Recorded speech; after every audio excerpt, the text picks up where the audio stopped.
Hello, all my beautiful painters out there. Welcome back to my channel here.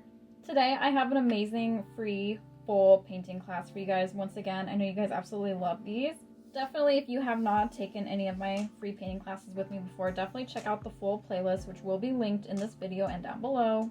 And for today's class, I'm actually super duper excited about this because it's going to be so simple yet elegant and beautiful. We are going to be making a almost like scene you would see like in Alice in Wonderland, or like, you know what I mean? Something very fantastical, fantasy based, very whimsical. We're going to be doing a close-up of a rainbow that's in the sky with a little bit of clouds, a little bit of stars, and of course the nighttime moon. So again, it's going to be gorgeous, very fantasy based. It's going to look lovely if you want to paint this on like a big canvas and hang it somewhere in your home, in the bedroom, wherever you need just a spark of like magic added to your decor, right? So I'm going to show you step by step through this whole video how to do this. It's going to be a tutorial full class here. You're only going to need, I'm going to be working in acrylics today. You can try this in watercolor if you would like. I just want you to know that in advance. Acrylic or watercolor will work. I'm going to work in acrylics because I like them a little bit more. They're a little bit thicker and a little bit easier to work with. They won't run and drip as much. So you're going to only need these 4 tubes of paint or 4 colors in either acrylic or watercolor. You're going to need glue, and it actually does not matter what type of glue. I'm using ultramarine blue. You can use primary blue or phyllo, cyan. It's always hard to say what that one is, but or like, the cyan type of blue or any other type of blue you got laying around. Some type of yellow, I'm using my primary yellow today. Some type of red, I'm using my permanent red. Again, doesn't really matter those types either. And just pure white, which I've got a tube of titanium white, which works perfectly for this. You're going to need a couple of brushes. I'm just going to be using a small, I might actually get out a little bit of a bigger one since I'm working with a bigger sheet of canvas paper today. Some type of flathead brush, medium size works best. This one's a little bit on the small side, so I might pull out a bigger one in a second. And then a fan brush. If you've got one, if you don't, you can just use the flathead brush for the whole thing. And I'll show you ways to do that as well. But of course, I absolutely love using a fan brush whenever we can. Check out my different ideas of different things you can use a fan brush for. There are so many things you can do with the fan brush that you don't even realize. So definitely check out that video as well if you want to learn more of things to do with your fan brush. But let's go ahead and get started today we are going to, since we are doing a rainbow, I thought might as well, let's go ahead and just make a color wheel on our palette. If you have never made a color wheel out of paints before, well, you're about to learn, you're about to uncover what the magic of it is, right? So I'm going to bring my palette over here, and I'm going to grab some of my colors. It doesn't actually matter which color you start with. We're going to use these 3. We're going to make all these 3, and then our secondary colors as well. So I'm going to go ahead and just start off right off the bat with red. And this is all just according to color theory, right, to make a color wheel. So again, if you've made a color wheel before, going ahead, you can even pause the video now and just make your color wheel. Go for it. If not, and you're like, what the heck is happening? What is she even talking about? Don't worry, I got you too. Let's go ahead and start. I'm going to make a good sized dollop of red at the top of my palette. And then beside that, on either side, I'm going to make smaller, like pea-sized amounts of red to both sides of that. Which, looking back, they all just kind of look like the same size. So I don't know. Just make like 3 dollops of red up here. You can kind of curve them if you want to. These 2 off to the side, because that way we can make a little bit of a wiggle, right? Next up, you can either grab blue or yellow. Doesn't really matter. I'm going to go ahead and grab yellow for next in line on my wheel. I'm going to come down here below this red dollop, and I'm going to make a pretty good sized amount of yellow here. I'm going to make a very good sized amount of yellow on top of that red, even more than the red. That's very important here when we're working with yellow, which I won't go super into depth on the reasoning why, but yellow is very light in tone. So according to color theory, we actually need more yellow than we think we do when we're mixing it with other colors. So whatever size dollop of red you have here, do at least twice as much of that in yellow, if not a little bit more. And then on the other side of this yellow dollop we just did, let's make a very good sized amount of yellow here too. Then let's go ahead and grab our blue next, our last color in line for the throne here. Whatever we're doing, they're lining up around competing for the throne. I don't know. So going ahead and our last spot over here, so that we kind of finish out the circle, we'll add blue here. Next to this red, let's go ahead and add blue on top of this red dot. This one you can do half and half. Whatever size dollop of red, go ahead and add the same amount of blue here. Down here with the yellow though, you're going to want very little blue. So maybe like just a pea-sized amount right there of blue on top of that yellow.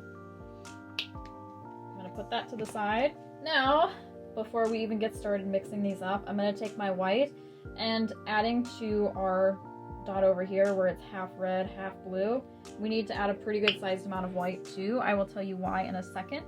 So adding as much white as you want, red, white, and blue, is so patriotic there. Okay, just about as much white as you've got the other two colors there. So it's like a third red, third white, third blue, right? All of them even amounts there. Now after that, before we again start mixing these, let's just go on ahead and put some white in the middle because we'll need that for our clouds later. So just leave a good sized dollop of white there. But then aside from that, we can actually put our tubes of paint aside. Now, I want you to go ahead and grab some type of mixing tool.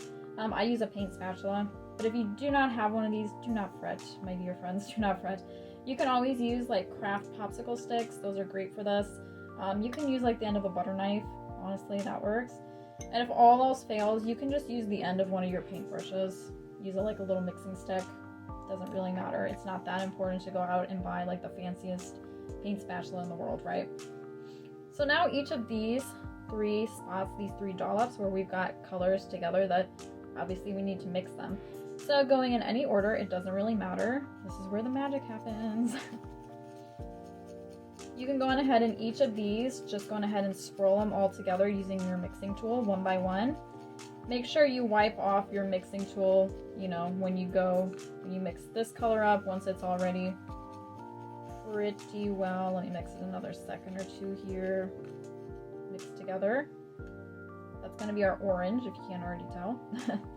Then I'm going to wipe this mixing tool off again. I'm going to get all that paint off of there before I go on and mix my next two colors together. Down here, I'll mix these. Which we can tell pretty quickly that this is going to be our green shade. Our green hue, green part of the rainbow.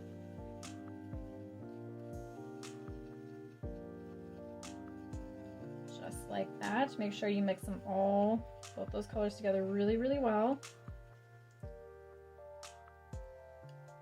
Sometimes I like to kind of wipe my mixing tool off on the palette first just to get that excess paint off before I wipe it on the napkin. So that my napkin isn't like globbed up with paint over here. And then we'll mix our last colors together here. And yes, there is a reason that I added white to this one. Because this is, of course, as I'm mixing it, you can already tell, going to be purple. And purple, or violet, as we call it in the world of art. So eloquent, we can't even call it purple, it needs to be violet, right? Violet, you're turning violet, Violet, right? So the reason that we add white to our violet is because blue and red are so dark in tone. Remember, like I said, yellow was very, very light color, so we got to be careful when we're mixing other colors with it. The opposite is true for blue and red, because they're both quite dark tones, that if we were to just mix them together without adding any white, our violet would turn out very black. It would almost look like black on the palette. And of course, you should, or if you don't already know, as an artist, to make anything lighter, we just add a little bit of white paint to it. So adding white to that violet just really lines it up, and really so then we can see the violet hue. But of course, that was just a really, really quick crash course, you guys, in color theory and the color wheel and all the things. If you want to learn more in depth about color theory, I do have a totally free color theory workshop class that you can take right now. It does come with some printables, some printable worksheet papers that you can use to follow along with and really start to learn and start to understand and start to grip, come to terms with what color theory is, how we do a color wheel, and why we do it the way we do it. But now, everybody, get ready. We are ready to actually start applying paints to the page. Oh, I know, so exciting. So I'm going to put my palette off to the side. And like I said, I think I might actually go for a larger, slightly larger brush. So swapping out, I'm just going to use this one. I don't want something too big that I can't control. Don't go for your big makeup brush that's like, you know, like a giant this big. We still want to go with something of a medium size so that we can control what we're doing a little bit better. We don't want too much paint at once because then it can be difficult to take control of. Especially if you're a beginning artist, if you haven't had a lot of experience with using larger brushes, it can be a little bit tricky to control them and you might not get a feel for it right away yet. But going ahead, and I should also mention, you can do this on any size of paper, you guys. I'm just doing like portrait orientation here of, this is just regular watercolor paper, but you can do this on like canvas. You can even do this on like square canvas, that's fine. You can do this like more landscape orientation. It actually doesn't matter so much, but if you want to follow along with what I'm doing, I am going to be doing this on watercolor paper, canvas paper. You can also use canvas paper, they're kind of the same thing. Or on a canvas, whatever. And I am doing portrait orientation where it's taller than it is wide. So we're going to go ahead, and before we even get started, this is really important. A lot of people skip this step. Make sure you wet your brush, this flathead brush we're going to be using. Make sure you get a little bit wet first, and then just slightly dab it off on like a napkin, a towel. Because this is going to help get the bristles nice and wet and pliable. It's going to make it so much easier to glide the paint across the page. Okay, now coming back over here, we can really do these colors in any order we want, but just so you know, we're going to pick a color on the wheel. We're going to apply it in a diagonal shape, kind of curved, you know, the shape of a rainbow, curved. And then we're going to go from one color to the next, to the next, to the next. This is why we made a wheel, so it's nice and easy and organized for us, so we know the order of colors to apply. So let's go on ahead, and I'm going to start with blue. So if you want to follow along with me, I recommend starting with blue. So I'm going to dip into it. Get quite a bit of paint on there to start, not like glob, not like this whole glob, but get a good sized amount on there. And I'm going to start from the corner up here. So like I said, I'm going to go diagonal to diagonal. This is also where if you're painting on a really nice table or something, clearly I'm not, make sure you've got something behind your workspace to protect your table, because we are going to go off the edges of the canvas or your paper quite a bit here. So I'm going to start by filling in this corner with my blue quite a bit. I'm going to go side to side at a diagonal here. Now once I get it down a couple of inches, now this is where the fun comes in, you guys. Without cleaning the brush, this is important so that we get a nice transition from one color to the next. Without cleaning the brush, I'm going to dip into my next color on the wheel, which I'm going to move on to the purple next. And then from there, I'm going to go right up next to where I stopped. I'm going to go at a diagonal, and I'm going to keep dragging it downward this way first. And then I'm going to drag it upwards a little bit more the other way so that I want a smooth transition here from blue to purple. So I'm going to go over that transition point a couple times. You kind of watch what I'm doing here to see what I mean. Be a little bit streaky, that's okay. I'm just going over this line here that separates one color from the other. Just going over it a couple times so they blend together almost like seamlessly. That's what we want here. Just like that. Now from there, I am going to dip back in for some more purple. I'm going to go down here where I left off so that I get it really nice and purple here. Hang on to your paper or your canvas with one hand while you do this, because it can be tricky and it does kind of want to get away from us a little bit. Try to fill in all your white spaces, all your gaps here as we move down. Now from here we can start to make it a little bit of a curve with this purple before we move on to our next color. So I'm going to take it like this, and I'm going to kind of curve it along the top, this top edge of the paper. Because remember, rainbows do curve in the sky, so that's kind of what we want to start to get a feel for here, is that curved effect. Just like that, okay? Bringing it down a little bit, now that my brush is a little bit dry, I'm going to, you guessed it, dip into the next color in the wheel, which is going to be red, without cleaning my brush again. And I'm going to go along where I left off. up and down and along like a curve here at the top. And then again, I'm going to paint over top this separation line from one color to the next, holding onto my paper because it's going to be pretty sticky, especially if you're using acrylics. Watercolor might not be so sticky, but you'll still want to hold onto your page so it doesn't get away from you. And let's go over this a couple of times to really, really smoothen out this transition from one color to the next in this curve like this.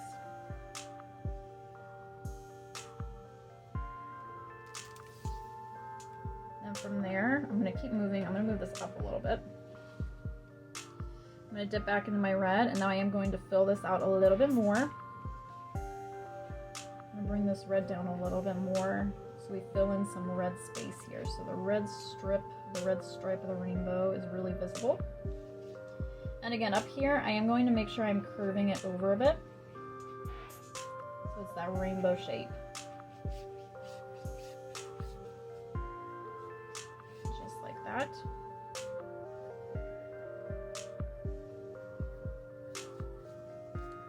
And bring it down a little bit more this way too. See, I got this nice curve, like an angle here from one edge to the other. Really, really nice curve is what we want here, you guys. Okay. Now from there, I am actually going to go on ahead and clean my brush at this point because I still see a little bit of blue from where we started on my brush. And I don't want that contaminating into the next colors that we do because now we're moving into warmer colors. I don't want that blue cool color still left on there. So I'm going to clean my brush pretty well. I'll swirl it around in my cup, get it nice and clean, get all that blue off. I'm going to pat it down on the napkin, not getting it completely, you know, like bone dry, but we want it still a little bit damp so that the bristles are still nice and soft. Yes, perfect. Now before I do move on to the next color, because I cleaned the brush, I want to still be able to transition from the red to the next color, which is going to be the orange. I want to still make that an easy transition. So I'm going to get some more red on here, and I will go on ahead and do a little bit more underneath here just to get it started for that transition point. Make sure I still got quite a bit of red on there.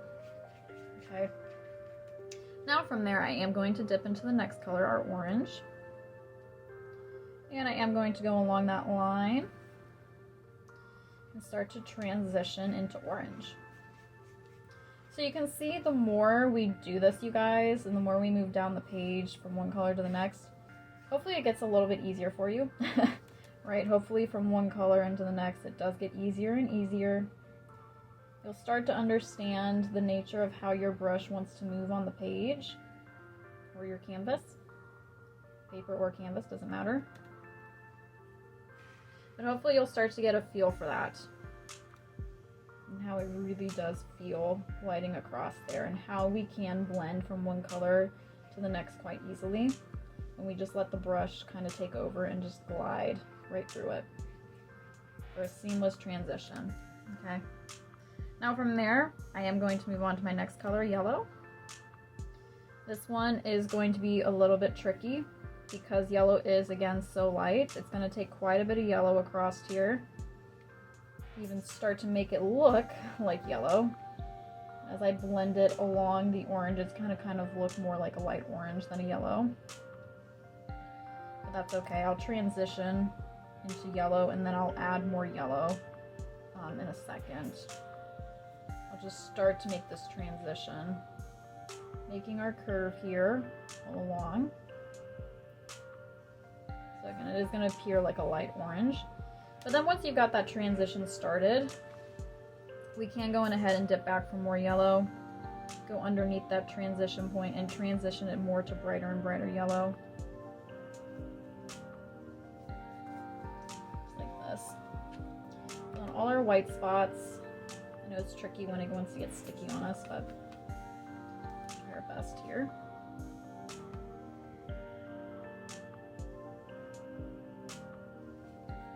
Perfect, beautiful, you guys.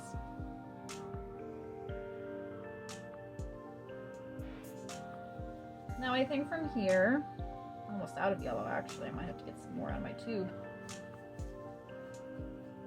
I am going to go ahead and clean my brush again because we're going to be working from yellow yellow into green now next, you know.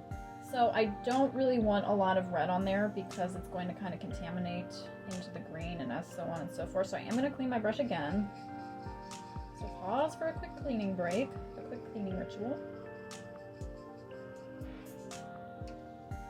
That, cut it off. And then while you guys are cleaning your brushes, I am going to go ahead and get more yellow on my palette because I used it all up. I need a little bit more. Put that on there. Perfect. Now from here, I'm running out of places to put my palette actually. I guess I could just set it off to the side. I don't need it overlapping on top of my painting. You guys should still be able to see it if I put it over here. Yeah. So now from here, I am going to get even more yellow on there. I'm going to keep moving downwards with the yellow. So we want to get pretty far now before we transition into blue because we're getting pretty close to the end of our wheel. So we want to fill the rest of the page now pretty soon.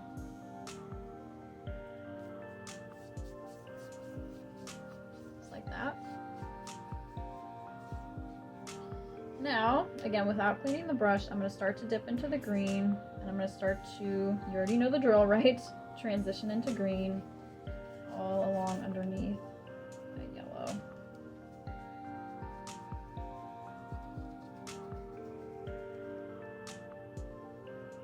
So again, gliding side to side over top that transition point. If you need to get a little bit more yellow on your brush, you can. Starts to dry out just a little bit. I'm going to get more yellow on there to help me transition from yellow to green. Just like this. Perfect, perfect, you guys. Beautiful.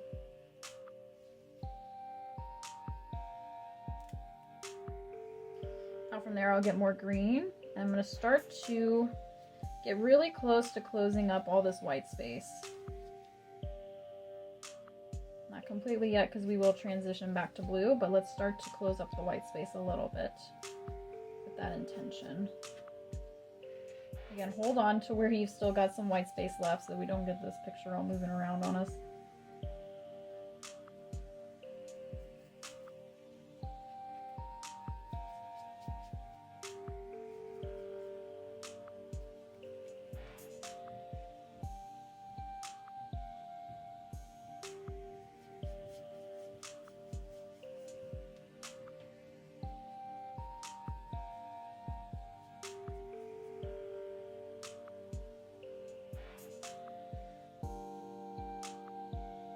That.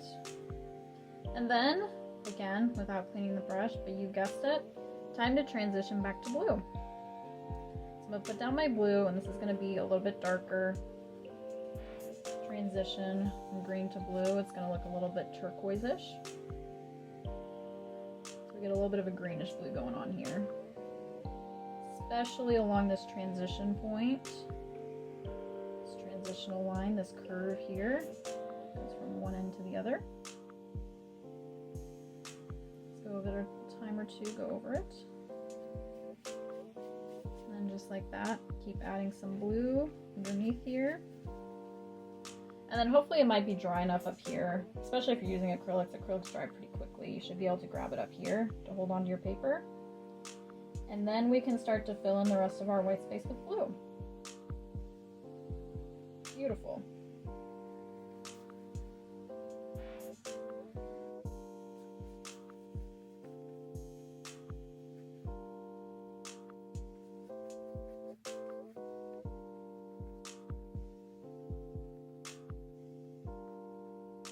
Make sure we get all our white spaces covered, all filled in here.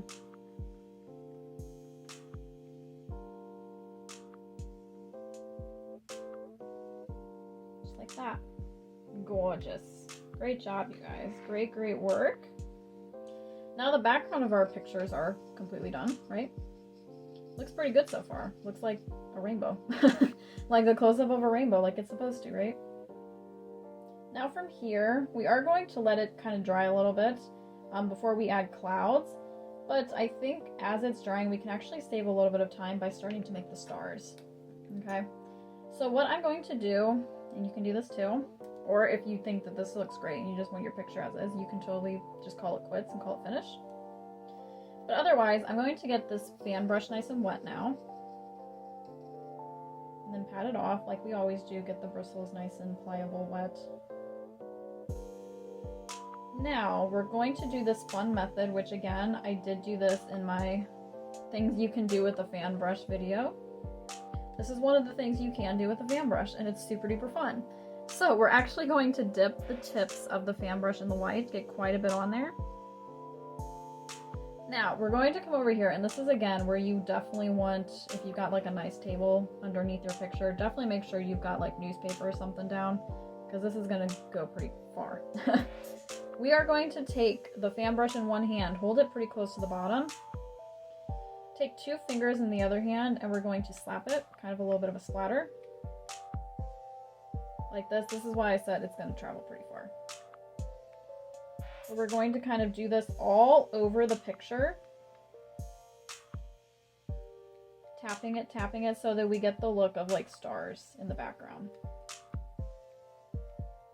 You can get a little bit more paint on there as needed.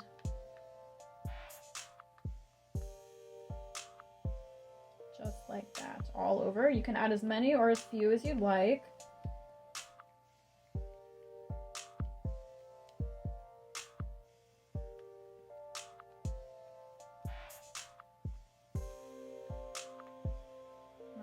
I think that's good on my part. Nice.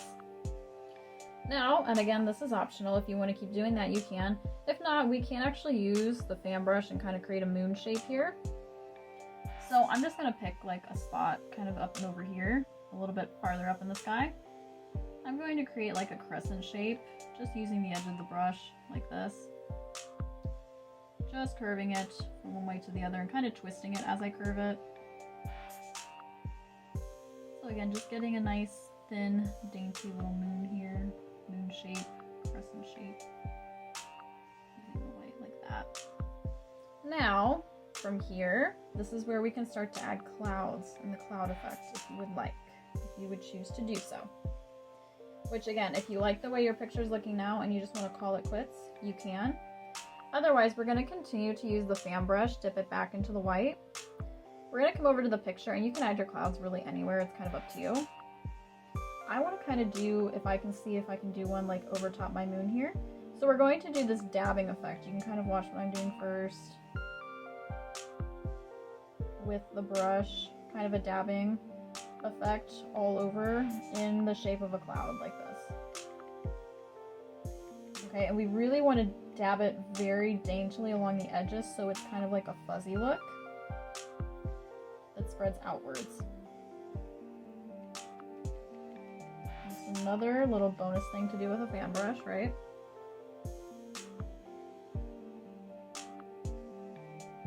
I'll dip back in and I can make another cloud on top of that first one if I'd like. Just like this.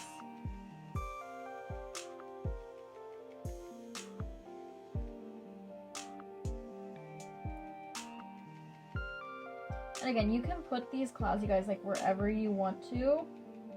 Just dab, dab, dab. And I should say, if you don't have a fan brush, you can totally continue to do this with the flathead, the wider brush. You can do it with a smaller brush.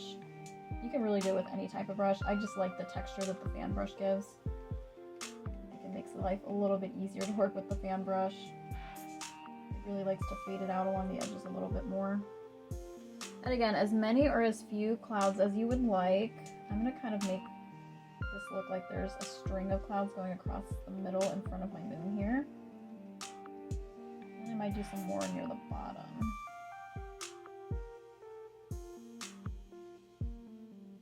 I'll do another one down here in front of my moon.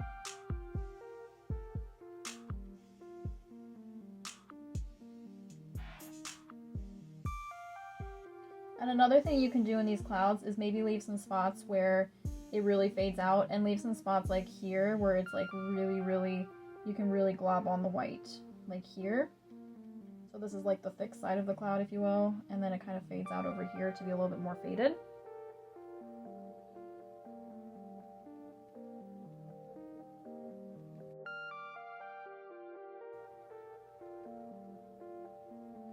Just wherever you would like to add these clouds, play around with it, have fun at this point, right? Just enjoy the whole process.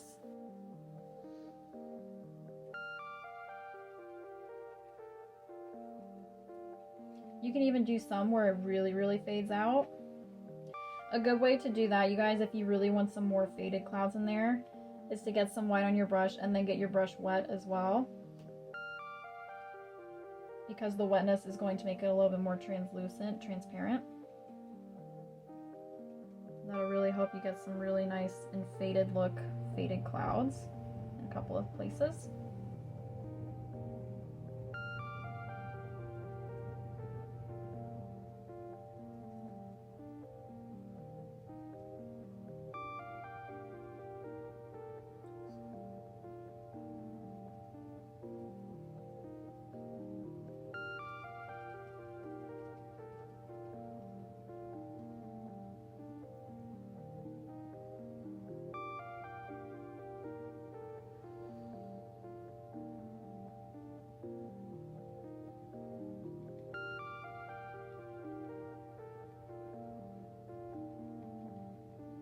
This is also a fun technique to try with a sponge, if you've got like a sponge or a sponge brush.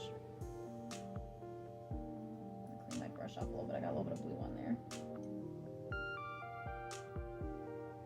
But just again, wherever you want your clouds to appear, however faded, however strong, however bright white I should say rather, you play around with it. You get to decide. You're in control of your own painting. Kind of choose your own destiny here, right?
Especially around like the edges and in between your clouds, if you want to dab it off with that very light, almost translucent, watery white. It's a really good way to transition from cloudy area to clear sky. It's a really good way to do it, so it doesn't look like a stark difference from one to the other. Just like that.